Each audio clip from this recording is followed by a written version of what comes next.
एक बार की बात है, एक छोटे से गांव में जो घने जंगल के किनारे बसा था, वहाँ 4 दोस्त रहते थे।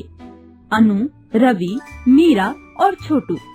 ये चारों दोस्त हमेशा एक साथ खेलते, हंसते और नई नई साहसिक योजनाएं बनाते।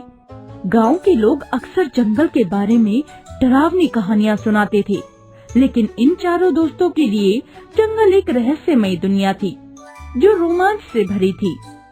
एक दिन गांव के सबसे बुजुर्ग व्यक्ति बाबा भैरवनाथ ने बच्चों को एक पुरानी किताब दिखाई। उस किताब में एक नक्शे का जिक्र था जो जंगल के बीच छिपे एक प्राचीन खजाने की ओर इशारा करता था।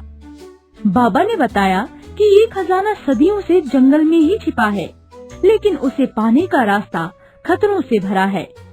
क्या ये सच है बाबा? अनु ने उत्साहित होकर पूछा। हाँ मेरी बच्ची, बाबा ने मुस्कुराते हुए कहा, लेकिन खजाने तक पहुँचने के लिए साहस, बुद्धि, हिम्मत और दोस्ती की जरूरत होगी। चारों दोस्तों ने फैसला किया कि वो इस खजाने को ढूंढने जंगल में जाएंगे। अगली सुबह सूरज उगने से पहले वो अपने छोटे छोटे बैग में कुछ खाने का सामान, पानी की बोतल और एक मशाल लेकर जंगल की ओर निकल पड़े। नक्शा पुराना और फटा हुआ था, लेकिन उसमें कुछ निशान और संकेत थे जो रास्ता दिखाते थे। जंगल में कदम रखते ही हवा में एक अजीब सी ठंडक महसूस हुई। पेड़ इतने घने थे कि सूरज की रोशनी भी जमीन तक मुश्किल से पहुंच पाती थी। सोनू, जो सबसे नन्हा लेकिन नटखट था, उसने कहा, ये जंगल तो जादुई लगता है, क्या पता यहाँ भूत भी हो। मीरा ने उसे चिढ़ाते हुए कहा, अरे भूत कुछ नहीं होता। नक्शे में एक विशाल बरगद का पेड़ था। चारों दोस्त उस पेड़ तक पहुँचे, जो इतना बड़ा था कि उसकी जड़ें किसी किले की दीवारों जैसी लगती थी।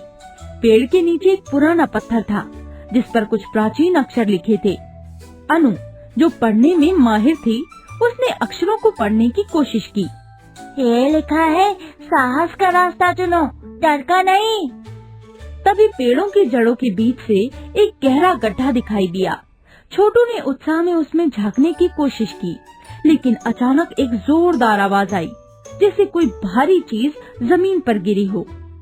वो चारों दोस्त डर गए, लेकिन अनु ने कहा, हमें डरना नहीं है, जब हम सब साथ हैं तो डर कैसा। वो गड्ढे में उतरे। अंदर एक लंबी अंधेरी सुरंग थी। मशाल की रोशनी में दीवारों पर चमकते हुए चित्र दिख रहे थे। जादुई जानवर, उड़ते पक्षी और एक सुनहरे खजाने की तस्वीरें भी वहाँ दिख रही थी। सुरंग के अंत में एक बड़ा सा दरवाजा था जिस पर एक पहेली लिखी थी, मैं हूँ वो जो रात में चमकता, दिन में छिप जाता, मेरे बिना नक्शा अधूरा, मुझे ढूंढो, मैं खजाना पूरा। चारों दोस्त सोच में पड़ गए। ये क्या हो सकता है? मीरा ने कहा। रवि ने अचानक चिल्लाकर कहा, तारा, ये तारा है, रात में चमकता है, दिन में छिप जाता है। सभी उसकी हाँ में हाँ मिलाने लगे और तारा ढूंढने लगे। तभी सोनू चिल्लाया, देखो तारा। सबने उसकी बात सुनी और दरवाजे पर एक तारे के आकार का छेद देखा। छोटू ने अपनी जेब से एक चमकता हुआ पत्थर निकाला जो उसे रास्ते में मिला था। उसने उसे उस छेद में फिट किया और दरवाजा खुल गया। दरवाजे के पीछे एक विशाल गुफा थी जिसके बीच में एक सुनहरा संदूक चमक रहा था। सबकी आंखें चमक उठी, लेकिन जैसे ही वो संदूक की ओर बढ़े, गुफा में अचानक हलचल मच गई। दीवारों से अजीब सी सायों की आवाज आने लगी। ये साए जादुई प्राणियों की तरह लग रहे थे जो खजाने की रक्षा कर रहे थे। ये क्या है? छोटू डरते हुए बोला। शांत रहो, डरो मत, अनु ने कहा।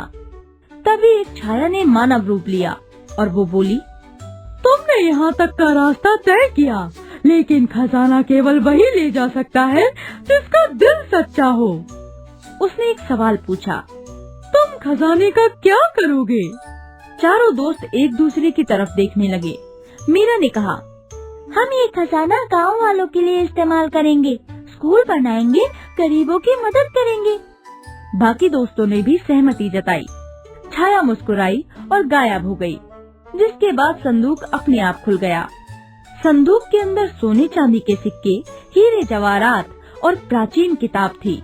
किताब में लिखा था कि असली खजाना दोस्ती और साहस है। चारों दोस्तों ने खजाना गांव लाकर बाबा भैरवनाथ को सौंप दिया। गांव में स्कूल बना, बच्चों के लिए खेल का मैदान बना और सभी खुशहाल हो गए। तो दोस्तों, इस बच्चों की कहानी से हमने ये सीखा कि साहस, दोस्ती और सच्चाई से कोई भी मुश्किल रास्ता आसान हो जाता है।